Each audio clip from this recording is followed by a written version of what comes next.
तो आज का जो टॉपिक है हमारा वो है पैटर्न इन हॉल नंबर।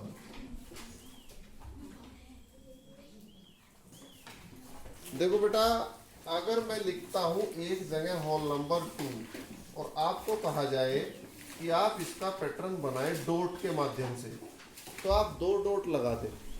तो बेटा ये कैसी होगी? ये होगी एक लाइन।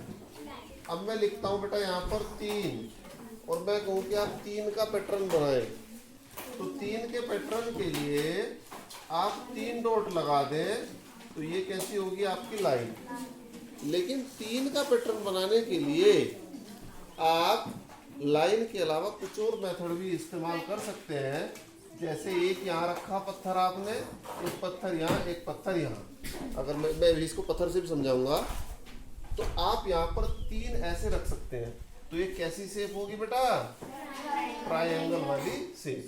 क्योंकि अगर आप इसको मिला दें, इसको मिला दें, इसको मिला दें, तो ये ट्रायंगल की शेप बन जाती है। ऐसे ही बेटा मैंने यहाँ पर 4 होल नंबर लिखा, तो 4 के लिए पहला जो पैटर्न है वो तो बेटा ये है कि आपने 4 डॉट लगा दिए, और 4 डॉट कहीं में दिखाई दे रहे हैं आपको? एक ये सीधी लाइन में। तो ये सीधी लाइन होगी आपके पास।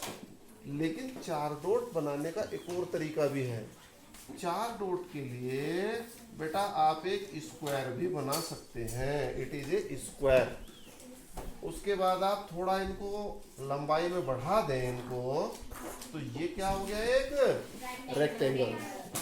तो अगर मैं तुम्हारे से पूछूं होल नंबर 4 के पैटर्न क्या क्या हो सकते हैं, तो आप बोलोगे लाइन भी हो सकता है, आप बोलोगे स्क्वायर भी हो सकता है, और आप बोलोगे रेक्टेंगल भी हो सकता है। तो देखिए ऐसे ही बेटा मैं 5 का बनाता हूँ। तो 5 के बनाने के लिए 1 2 3 4 5, तो यानी लाइन तो है ही, लेकिन बेटा इसके लिए स्क्वायर नहीं बन पा रहा, क्योंकि स्क्वायर में कितने हो जा रहे हैं? 4, 5वां फिर कहाँ लगाएंगे हम? ना ही रेक्टेंगल बन पा रहा। और अगर बेटा आप ट्रायंगल बनाते हो, तो ट्रायंगल में भी क्या होता है? बढ़ती हुई संख्या होती है। पहले 1 है, उसके नीचे जो आती है 2, और उसके नीचे जो आती है बेटा वो 3 आती है। ये इसका एक तरीका होता है। मतलब ऐसा नहीं कि तुमने पहले 1 लगाया, नीचे 2 लगाए, फिर से 2 लगा दिए, 3 लगाए, फिर लगाना चाहते हो तो आप क्या लगाएंगे? 4, 1 2 3 और 4 सेम उन्हीं के नीचे लगाते हैं। तो तरीका होता है ना। तो ऐसे ट्रायंगल में क्या है? या तो ट्रायंगल कितने का बनेगा बेटा? 3 के लिए। या तो ट्रायंगल कितने के लिए बनेगा बेटा? 6 के लिए। नहीं बन रहा? अरे मैं बना के दिखा रहा हूँ। ये 3 पॉइंट अगर है, ट्रायंगल बन गया। ये ट्रायंगल कितने के लिए बना बेटा? 6 के लिए। और ये ट्रायंगल कितने के लिए बना? 10 के लिए। समझ गए? तो ट्रायंगल शेप जो बनेगी या तो 3 में बनेगी, या 6 में, या 10 में। तो 5 के लिए कौन सी शेप है? ओनली लाइन वाली शेप। समझ में आ गया होगा सबके? ऐसे ही बेटा मैं 6 के लिए बनाता हूँ। तो 6 के लिए क्या क्या शेप बनेगी? एक तो लाइन ही बन गई, 4 5 6, एक तो लाइन तो सबके लिए बनी रही। फिर 6 के लिए क्या शेप बन रही दूसरी हमारे पास? ट्रायंगल वाली शेप। क्लियर हुआ समझ में? अब बेटा इसी चीज को मैं आपको कोशिश करता हूँ। देखो 3 पत्थर मैंने ऐसे रख दिए, तो बेटा ये जो शेप बनी हमारी, ये कैसी शेप बनी? ट्रायंगल की शेप। आगे देखो 4 पत्थर को आप ऐसे रख सकते हैं, तो ये हमारी स्क्वायर की शेप बन गई। और बेटा इसी को आप थोड़ा थोड़ा दूर कर दें ऐसे 4 पत्थर को, तो ये 4 पत्थर को अगर आपने थोड़ा सा दूर कर दिया, तो ये काहे की शेप बन गई हमारी? रेक्टेंगल की शेप।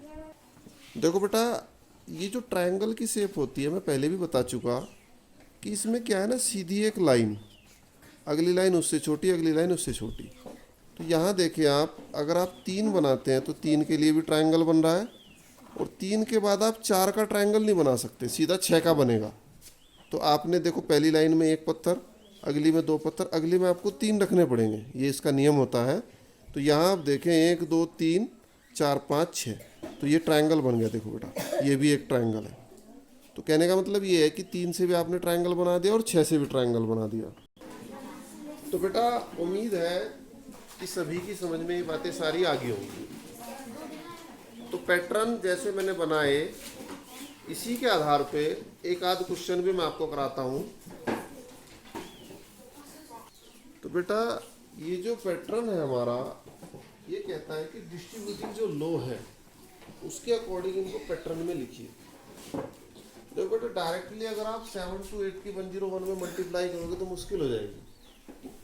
तो हम इसको डिस्ट्रीब्यूटिव में ब्रेक करते हैं। 7 to 8 एज इट इज रहने दिया, मल्टीप्लाई का साइन भी एज इट इज रहने दिया, और 100 को हमने लिख दिया बेटा 100 + 1। क्या आप गुणा करना आसान हो गया? भाई अब तो सीधा सीधा 7 to 8 की 100 में मल्टीप्लाई करें तो 7 to 8 00 और +1 में मल्टीप्लाई करके और ऐड कर दें। तो बेटा पैटर्न ये कहता है कि जैसा काम तुमने क्वेश्चन में किया दूसरे में भी ऐसा ही करो, तभी तो फायदा मिलेगा। तो मैंने यहाँ लिख दिया 5 4 3 7 मल्टीप्लाई 1001 यानी 1001। तो 1001 को जैसे ऊपर के पैटर्न में मैंने लिखा ऐसे ही क्या लिख देंगे हम बेटा, जैसे 101 को हमने क्या लिखा 100 + 1, हाँ 1000 +, ठीक है बेटा। आगे की कैलकुलेशन सबको आती है। तो बेटा अब थोड़ा सा बदल गया, यहाँ 25 125 इस तरीके की चीजें आ गई। तो यहाँ भी कोई चिंता करने वाली बात नहीं है। आप इसको ऐसे लिख दें 824 इंटू, जैसे बेटा 25 लिखा है तो 25 को मैं क्या लिख सकता हूँ 100/4 भी मैं लिख सकता हूँ, क्योंकि 100/4 लिखने से क्या फायदा होगा कि 824 के ऊपर 100 में मल्टीप्लाई करनी आसान रहेगी। समझ गए? क्योंकि जब आप मल्टीप्लाई करते हैं तो बेटा इसको आप अगली लाइन में क्या लिख सकते हैं 824 इंटू 100/4। ओके, और आप 4 से 824 को काट दें, कितना आ गया 4 2 जा 8 और 2 है तो 0 लग गया 206, 4 चीज। ठीक है, अब आप 100 की मल्टीप्लाई करेंगे तो 206 और 00। आसान नहीं है काम। तो बेटा पैटर्न ये समझाता है कि जैसे आप एक क्वेश्चन करते हो ऐसे ही और भी करें। अब जैसे ये है बेटा, इसको आप क्या लिखेंगे 4275 इंटू 125, तो 125 को आप क्या लिख देंगे 100 + 25। सही रहेगा? क्या कोशिश कर सकते हैं इसको तुम लोग? तो बेटा ऐसे तुम्हें इन पे प्रयास करना है। तो आज के लिए इतना ही काम करते हैं।